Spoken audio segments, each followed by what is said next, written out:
Hello, നമസ്കാരം. ആൻസൺ കുടുംബത്തിനടുത്ത് നുണകൾക്ക് സൗന്ദര്യമുണ്ടോ? നുണകൾ ഒരു പ്രചോദനമാണോ? ഒരു ചോദ്യമാണ്. പക്ഷേ അതിൻ്റെ ഉത്തരം നുണകൾക്ക് സൗന്ദര്യമുണ്ട്. ചില നുണകൾക്ക് സൗന്ദര്യമുണ്ട്. പണ്ട് അച്ഛൻ പറഞ്ഞ ഒരു നുണയുണ്ട്, അമ്പിളിയമ്മാവനെ പിടിച്ചു തരാം എന്നുള്ള നുണ. അമ്മ പറഞ്ഞ നുണകൾ ഒരുപാടുണ്ട്. അതിലേറ്റവും പ്രധാനപ്പെട്ടത് എനിക്ക് വിശക്കുന്നില്ല, നീ കഴിച്ചോ എന്നുള്ളതാണ്. അങ്ങനെ ചില നുണകളാണ് നമ്മെ വളർത്തിയത്. ചില നുണകൾക്ക് സൗന്ദര്യമുണ്ട്, എന്നാൽ ചില നുണകൾ ഏറെ വേദനിപ്പിക്കുന്നതാണ്. നമ്മുടെ ഉറ്റവരുടെ ഭാഗത്തു നിന്നുണ്ടാകുന്ന ചില നുണകളൊക്കെ നമ്മെ ഒരുപാട് വേദനിപ്പിക്കും. പക്ഷേ ചിലതിന് സൗന്ദര്യമുണ്ട്. ചില നുണകൾ നമ്മെ വളർത്തും, വലിയ സ്വപ്നങ്ങൾ കാണാൻ നമ്മെ പ്രേരിപ്പിക്കും. അത്തരത്തിലുള്ള ഒരു നുണയാണ് അച്ഛൻ പറഞ്ഞ നുണ.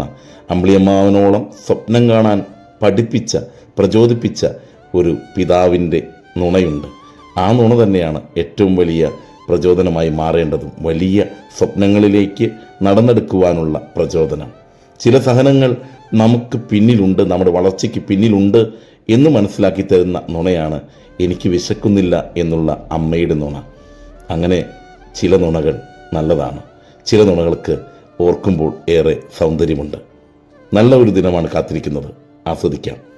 നേരുന്നു ശുഭദിനം.